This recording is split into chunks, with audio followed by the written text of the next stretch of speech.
Khaleda Zia, Bangladesh's first female prime minister and a key opposition figure, has died after a prolonged illness. She was 80. Her party, the Bangladesh Nationalist Party, said she passed away early morning on December 30th at a hospital in Dhaka.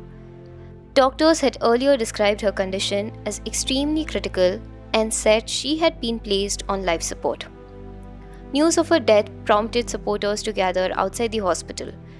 Zia had been receiving medical care for several days before her condition deteriorated. Political leaders at home and abroad paid tribute following the announcement. Former Prime Minister Sheikh Hasina said Zia's death was a major loss to the country's political life.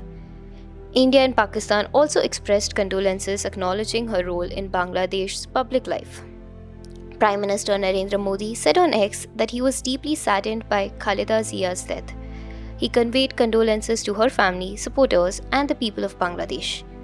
Modi said Zia had played an important role in Bangladesh's development and in shaping bilateral relations with India, adding that her vision and legacy would continue to guide ties between the two countries. The BNP said family members were present at her bedside during her final moments and called on supporters to pray for her soul.